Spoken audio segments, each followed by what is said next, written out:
Bonjour à tous, bienvenue les copains, bienvenue à toi mon copain.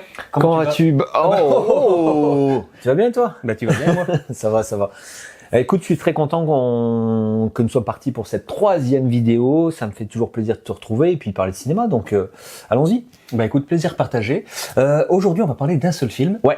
Et on va d'abord parler de film culte. Qu'est-ce que pour toi est un film culte? Alors un film culte pour moi, c'est l'idée, c'est vraiment un objet culte, c'est vraiment un film de chevet que je garde précieusement à côté de moi, que je peux choyer. J'ai quelques films cultes. C'est vraiment un film que j'ai beaucoup aimé et ça s'est même fait souvent progressivement. J'ai aimé à la première vision et de plus en plus au fil des visions ou des visionnages. Et c'est un film qui représente quelque chose dans mon histoire aussi. Donc c'est vraiment quelque chose de très personnel et auquel je suis attaché. Voilà, je dirais grosso modo. Bah écoute, moi je te rejoins sur ça. Forcément le plaisir avant tout, le plaisir à la première vision du film, puis le plaisir à le revoir. Et je voudrais qu'on définisse aussi quelque chose un film culte, mais de manière un peu plus globale. Ouais, bah il y a une définition standard à moi avant pour préparer la vidéo. Forcément, j'ai regardé ce que c'était la définition standard du film culte, qui renvoie aussi à un objet de culte. Il y a le côté de croyance en quelque chose, en un espèce de repère. Et ce qu'ils disent, c'est que globalement, peu importe la valeur intrinsèque du film, ce qui compte, c'est la manière dont il a été reçu par le public. D'accord. Ouais. Et alors on le voit qu'il y a différents niveaux de réception du public. C'est une communauté d'idées, communauté de personnes qui se sont trouvées et qui aiment beaucoup revoir encore ce film, grâce notamment à la sortie de la VHS et du DVD qui ont permis ça. Et ça peut se faire. Il y a des films nanar, il y a des films de niche ou une communauté même au niveau international, mais qui est pas si grande que ça. Souvent une communauté cinéphile qui se retrouve autour des films. C'est le cas pour Fight Club, dont on parlera tout à l'heure. Ça peut être au niveau national, ça peut être un grand succès comme, je sais pas, Le Père Noël est une ordure ou Les Films bronzés, par exemple. Au niveau international, Titanic est quand même un film culte. Carrément. Donc il y a différents degrés, différentes échelles de réception de ce film culte ou de perception comme film culte. Et puis, ce qui compte encore une fois, c'est vraiment, il y a ce côté, on a aimé ce film, peu importe ses qualités. Okay. Donc en fait, ce qu'on voit, c'est que les critiques sont un peu mis de côté. Et d'ailleurs, souvent, les critiques passent à côté de la logique de film culte. Souvent, un film culte, je reprends Le Père Noël est une ordure, a été très mal reçu à sa réception.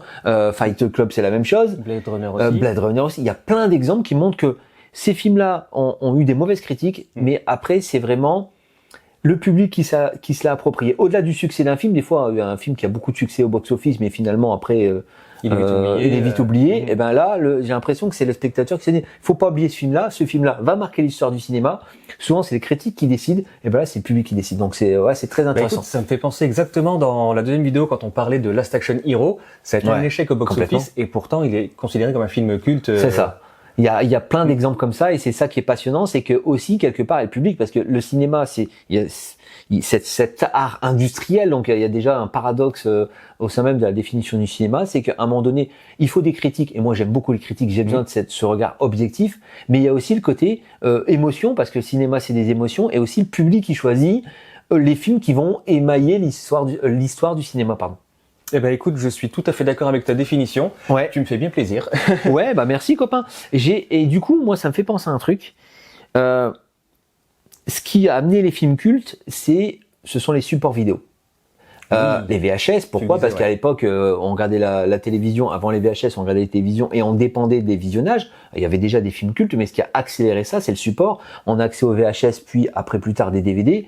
On a ce support qui permet de revisionner le film et en faire un film culte. Est-ce que tu penses qu'aujourd'hui, la logique de dématérialisation de ces supports vidéo met en péril la logique de film culte? Bah oui, clairement, parce que comme tu l'as dit, moi j'aime bien aussi avoir mon support vidéo.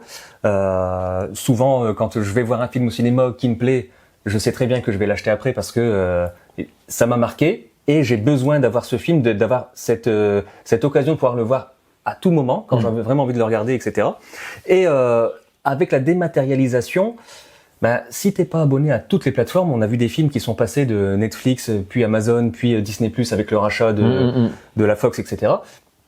Si t'es pas abonné à cette plateforme, t'as plus la garantie de pouvoir voir le film quand tu veux. Donc je pense que tu as raison. la dématérialisation, ça peut risquer de faire oublier, enfin, de se perdre ce statut de film culte. Ouais. Et ce qui est intéressant, c'est que justement, en fait, quand tu as, je disais tout à l'heure, choyer l'objet, c'est vraiment l'objet de culte. C'est que tu fais la démarche d'aller choisir le film. Tu le fais aussi avec les catalogues aujourd'hui, mais tu choisis le film, tu vas l'acheter, tu reçois le DVD, t'en prends soin, tu le mets dans ta petite DVD tech. Donc déjà, il y a un rapport presque charnel au DVD, entre guillemets, au film. Oui. Et t'as le film peut faire partie de ton histoire. Moi, je vois ici que j'ai plein de DVD, ils font partie de mon histoire parce que je passe toujours à côté d'eux. Quand c'est en catalogue de films, c'est pas la même chose. Tu les vois pas de la même manière. D'un côté, t'as un film auquel tu t'attaches une certaine importance, de l'autre, maintenant, t'as des catalogues de films. Donc, effectivement, c'est plus difficile, ouais. Oui, parce qu'en plus, du coup, t'as une offre beaucoup plus grande et c'est très difficile de choisir ce que tu peux choisir de regarder à tel instant. Ouais. Et tu passes des fois plus de temps à choisir un film que finalement de regarder ton film, alors qu'en ayant le support, tu dis, ouais, ce film-là, je sais qu'il va me faire plaisir. Ouais. Et puis, au-delà du support, sans aller trop loin, parce qu'après, on va partir sur notre film, c'est l'idée que, comme tu as des productions illimitées maintenant, on perd naturellement en qualité. On est de plus en plus des consommateurs, on va pas faire les vieux cons, mais de plus en plus des consommateurs des films. On perd en qualité. Du coup, comme on perd en qualité, il y a moins de chances que ça devienne un film qu'on aime et qui devienne culte. Donc, les deux sont liés, ouais. Ben oui, parce que tu parlais justement d'art et d'industrialisation. Là, on est dans une logique de contenu et il faut que la plateforme puisse remplir de contenu pour avoir de quoi nourrir le spectateur et garder l'abonnement. Je suis d'accord avec toi. On doit parler d'un film aujourd'hui, mon petit copain. Eh bien, on va parler d'un film et le film d'aujourd'hui, c'est Fight Club. C'est parti.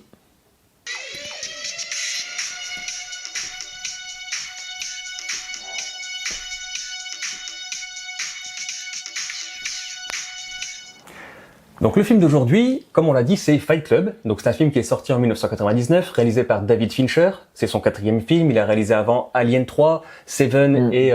il a eu des petits soucis avec Alien 3. Un petit peu. Pas très bien passé. Il a pas trop aimé.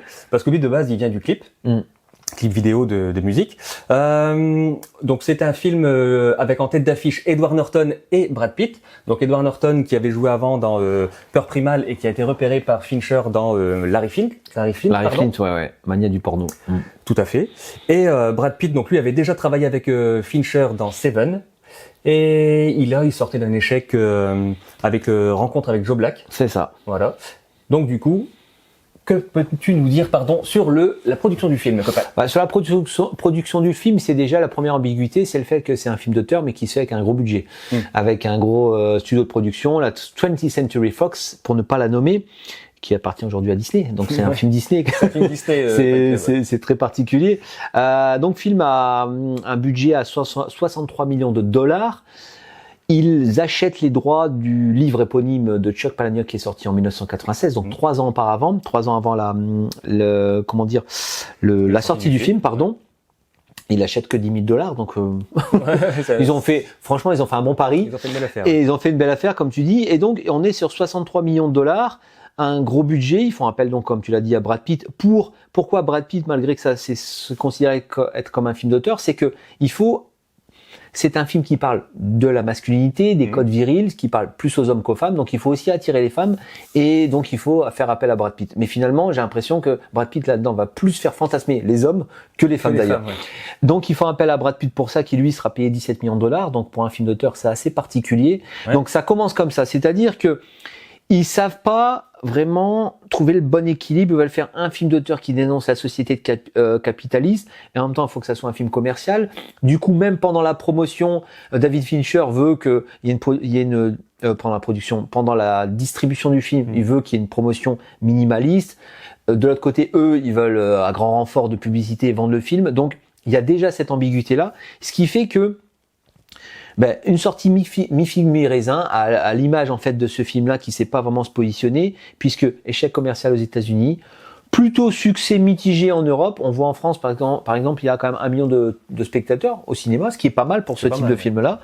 Et du point de vue du critique, c'est la même chose. Il y en a qui aiment ce film-là et il y en a qui n'aiment pas, qui dénoncent justement l'ambiguïté de son message, parce qu'il dénonce la société capitaliste, la société de consommation dont il fait entièrement partie parce que c'est un film et qui essaie de vendre des produits dérivés. Donc voilà un petit peu comment il est perçu par le public au moment de sa sortie du cinéma et pourtant avec le DVD il va devenir un film culte. D'accord. Voilà ce qu'on peut dire sur le contexte global. Et après, maintenant, on arrive donc sur la forme du film, copain. Et moi, je voulais t'interroger sur une chose, parce que pour moi, c'est ma marotte, hein, mais le scénariste, monsieur Hulme, choisit sur sa première version du scénario de ne pas faire appel à la voix off. Dans le film, finalement, ils reviennent à la voix off, je ne sais pour quelle raison. Alors, est-ce que tu penses que c'est un bon choix de récupérer la voix off dans ce film-là? Et qu'est-ce que tu penses de la voix off de manière générale? Parce que moi, je vais te dire franchement, ça m'énerve qu'on fasse toujours appel à la voix off. Je pense que pour un film, il faut éviter la voix off. Alors moi, j'ai aimé ça dans le film de Scorsese, dans d'autres films aussi, les films de Clapiche par exemple. Mais le cinéma, c'est de la mise en image, c'est du récit par l'image. Si on vient en plus expliquer ce qu'on met en image, c'est qu'il y a un problème quelque part. Donc toi, qu'est-ce que tu en penses de manière générale et sur ce film en particulier? Alors, de manière générale, je te rejoins. Le cinéma, c'est montré par les images, donc on n'a pas besoin de parler. Si on a besoin de parler, c'est qu'il manque quelque chose. Après, sur ce film-là, je suis plutôt pour, parce qu'apparemment, ils ont fait des projections tests sans voix off, et le film était un peu trop pris premier degré, un peu trop cynique, un peu trop violent. Ce qu'il est, en fait, aussi. C'est ce qu'il est, oui, exactement. Surtout pour l'époque, c'était très graphique. Et ça fonctionne parce que le narrateur, en fait, étant très seul, il se parle à lui-même, donc c'est pas dérangeant. La toute première partie du film où on le voit seul tout le temps, on aurait pu le voir juste seul comme ça, mais en même temps on est dans sa tête. Comme ça nous permet de comprendre aussi le personnage, et je pense que ça dessert pas le film. Ça permet aussi d'avoir un certain recul et de voir un peu le second degré, si je peux me permettre, dans le film. Et je pense que ça fonctionne très bien à ce niveau-là. Mais moi je pense que ça me dérange pas plus que ça, c'est bien la voix off, mais je trouve que ils sont pas allés jusqu'au bout de leur démarche, parce que pour moi ça apporte rien au film d'un point de vue artistique, mais d'un point de vue commercial, ça explique les choses. Regardez, il y a une morale sur ce qu'est la société de consommation, c'est pas la meilleure partie du film, et il dit tout est une copie d'une copie d'une copie, à un moment donné on le voit, mais il a pas besoin de le dire. Surtout parce qu'il est en train de photocopier quelque chose, et on voit les copies des copies, avec l'image subliminale de Tyler Durden qui va s'afficher à ce moment-là, donc on n'a pas besoin de le dire. Après, je peux comprendre dans l'histoire du récit, c'est que comme il est seul à ce moment-là, comme tu dis, ça permet de dire que comme il est seul, il parle de plus en plus seul, donc il se renferme sur lui-même, et ça permet de donner un peu de rythme au film, parce que c'est vrai que ça aurait été un peu particulier de pas du tout avoir de discours ou de dialogue à ce moment-là, mais je pense qu'il aurait pu faire autrement ou un peu limiter la voix off. Mais voilà, c'était le débat sur la voix off. Puis je pense que la voix off, justement, elle a été amenée parce que, comme tu disais, c'est un film de studio, et dans les projections test, il y a toujours des essais, et quand on voit que les gens sont pas réceptifs, ils essaient de corriger ça après. Ouais. À tort ou à raison, j'en sais rien.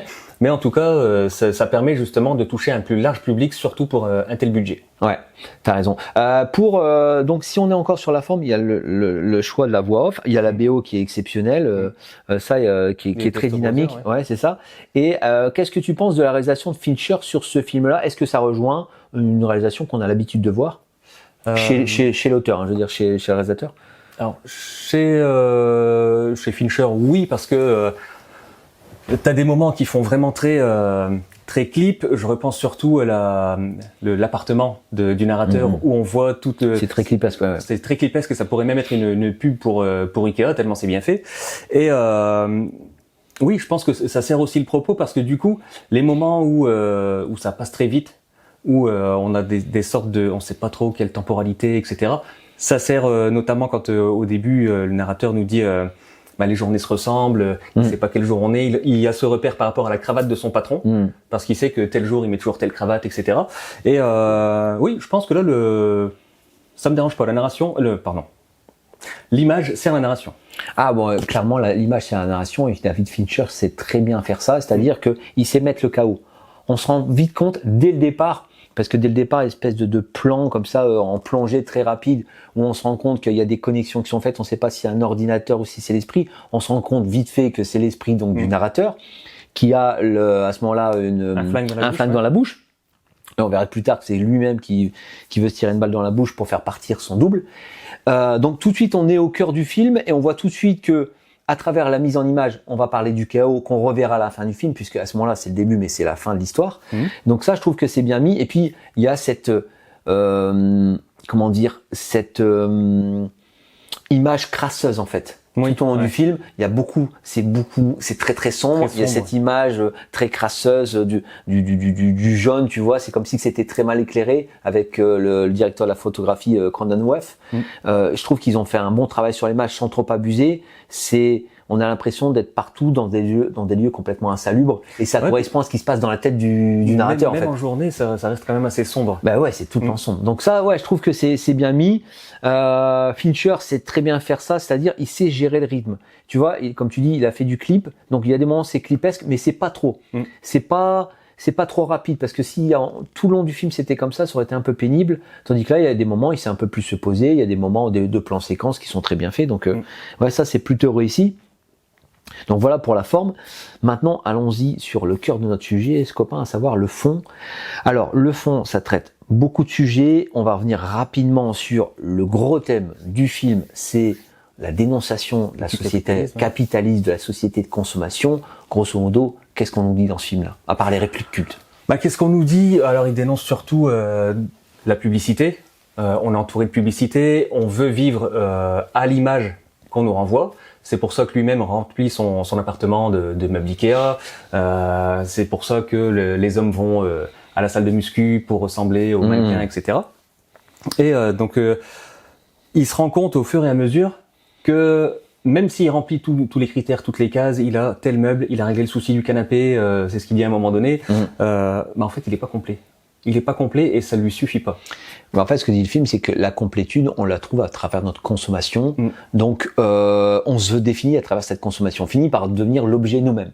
Donc, c'est ce que dit globalement ce film-là. Donc, ça dénonce ça. Et après, il y a plusieurs sous-thèmes. Alors, parmi les sous-thèmes qui sont évoqués, c'est le masculinisme, comment retrouver sa masculinité à travers le Fight Club. Il y a la solitude, il y a la raison d'être, etc. Donc, de quoi tu veux parler en premier lieu? Est-ce qu'on parlerait pas justement du masculinisme, qui est évoqué dans le film? Bah oui, parce que de toute façon, le film pue le masculinisme. En ça, donc, pour revenir faire le parallèle avec la société de consommation, la consommation, la publicité, c'est beaucoup basé sur les émotions. Les émotions, c'est surtout relié aux femmes. Et donc, du coup, le narrateur se sent un peu émasculé par la société de consommation. Et lui-même, en ayant un emploi de bureau, puisqu'il travaille pour des assurances, c'est un emploi qui aurait pu être aussi bien occupé par une femme, c'est un emploi mixte. Il a plus cette sensation de, comme les métiers de bûcheron, de travailler à la force physique et puis de suer en fin de journée, enfin tu vois, le métier de bonhomme, quoi, comme on dit.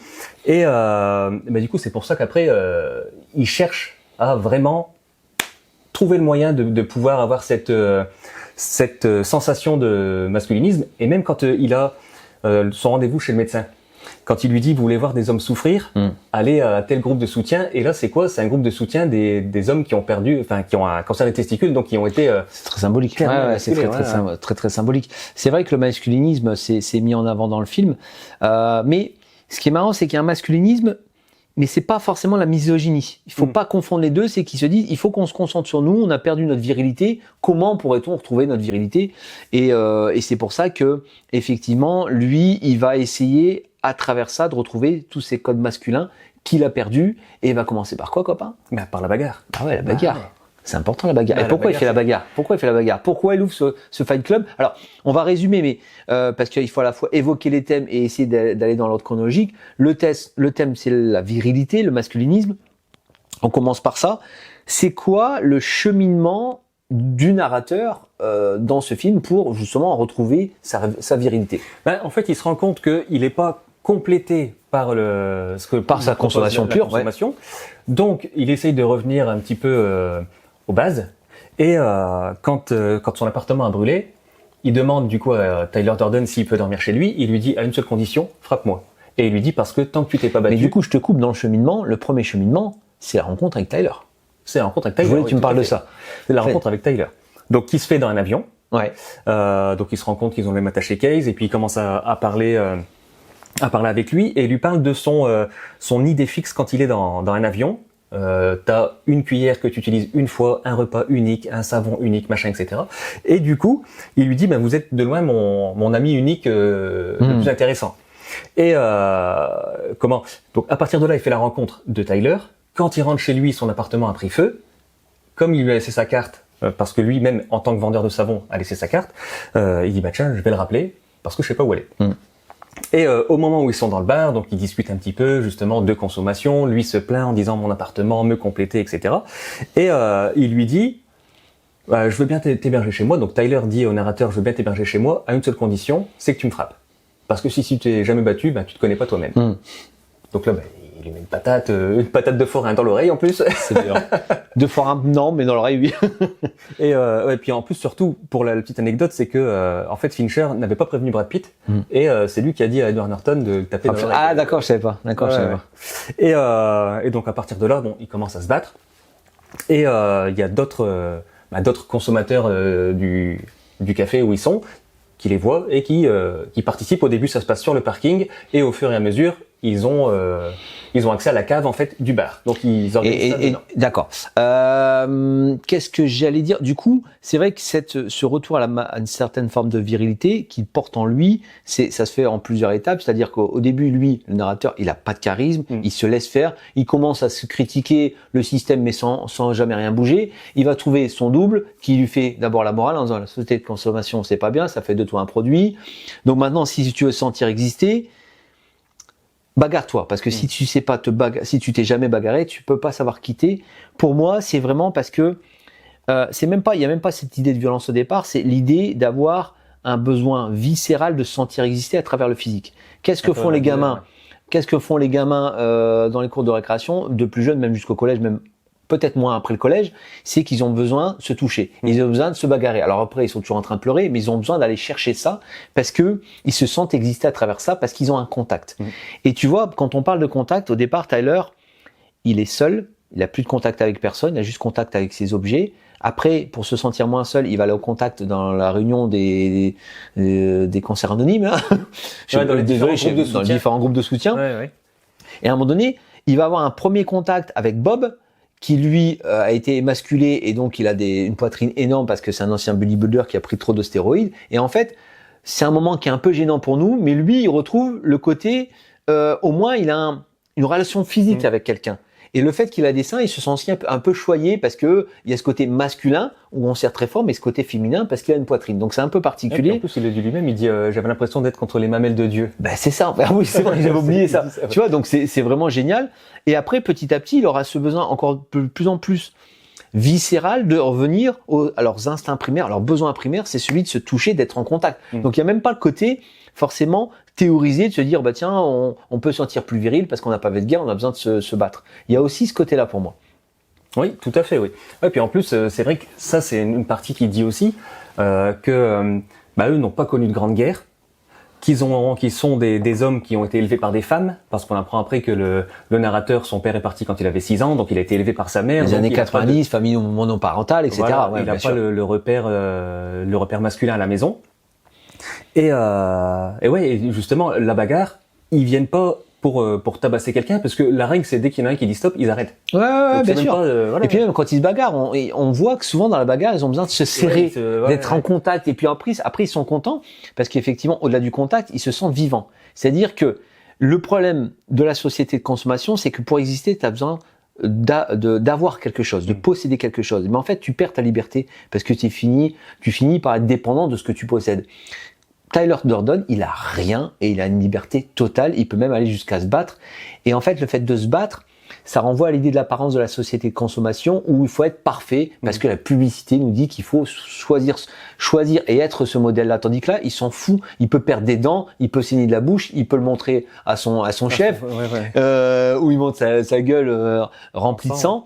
Et il est complètement libre, donc il va chercher aussi ces trucs naturels chez l'homme, et il va revenir aux sources en fait des besoins primaires. Donc ça, je trouve ça vraiment bien pour sortir de sa solitude, parce que qu'est-ce qu'il cherche? C'est sa quête de sens.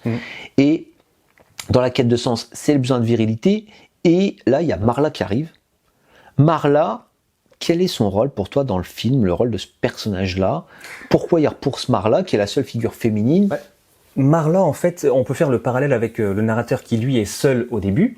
Il est seul et pour essayer de trouver un sens à sa vie, il essaye de consommer tout ce qu'il peut. Il achète tous les meubles, etc., on l'a déjà dit. Elle, par contre, elle est seule parce qu'elle est marginalisée. Elle veut pas être le petit mouton de la société, etc. Mais par contre, elle a besoin de contact aussi. C'est pour ça qu'ils se retrouvent tous les deux dans les groupes de soutien. Lui, avec son petit... sa petite idée de dire je sais qu'elle fait semblant, donc j'arrive plus à faire semblant, parce que lui, faut rappeler au début que en fait il va dans ces groupes de soutien parce que lui, sa souffrance, c'est qu'il est insomniaque. Il arrive plus à trouver le sommeil parce que comme on disait, il a pas un métier physique, etc. Donc il est épuisé mais pas fatigué physiquement. Il a plus de sens à ce qu'il fait. En fait. Il a plus de sens à ce qu'il fait. Donc dans les groupes de soutien, il a un contact avec les gens et ça lui permet de dormir. Quand il se rend compte qu'elle va aussi, mais elle est comme lui. Il a aucune souffrance physique. Il se rend compte que ça fonctionne plus parce qu'il était devenu accro à ça. Pour dormir, il allait dans le différent. Ouais, et puis en fait, ça remet en doute sa sincérité voilà. Feinte en fait. C'est ça. Et donc du coup, c'est ce qu'il dit à un moment donné, que à chaque fois qu'il la voit, ça lui renvoie à son propre mensonge et il n'arrive plus à trouver cette satisfaction. Moi, je le trouve complètement. En fait, le narrateur, il est complètement psychorigide. C'est-à-dire, il passe d'un extrême à l'autre. C'est-à-dire que là, pour moi, Marla, elle renvoie à ça. C'est-à-dire qu'au départ, il se dit, moi, je me conforme au code de la société. Ça me va plus, je vais dans le groupe de soutien, mais il y a un petit grain de sable qui enraye la machine, du coup j'y vais plus du tout, et je rentre assez facilement, on y viendra après, mais dans le Fight Club, puis dans le projet KO. Donc je me radicalise. Soit je me soumets complètement, soit j'envoie tout bouler. C'est ça, ouais, c'est tout ou rien en fait. C'est tout ou rien. Tandis que Marla, c'est quelqu'un qui est un peu marginalisé de la société, parce qu'elle aime pas les conventions sociales, elle déteste ça, elle préfère que les gens s'écoutent réellement plutôt qu'il y ait deux monologues faussement interactifs, et elle se dit, ok, moi je suis peut-être un peu marginalisé, mais je vis dans une société, je dois m'adapter, je vais à ces groupes-là, je m'y sens bien. Je suis attiré par le narrateur, j'ai envie de vivre une histoire avec lui, mais lui, le narrateur, la repousse tout le temps. Et pourquoi le narrateur repousse tout le temps elle? Parce qu'il repousse pour toi une figure féminine alors qu'il se cherche, il cherche sa virilité, ou c'est juste qu'il n'est pas encore prêt parce que comme il dit à la fin, il dit tu m'as rencontré dans une période bizarre de ma vie. Ouais, je pense que c'est ça en fait, c'est pas qu'il veut pas d'elle, c'est que là pour l'instant il est pas encore, entre guillemets, guéri. Il cherche quelque chose il cherche un sens profond. Voilà.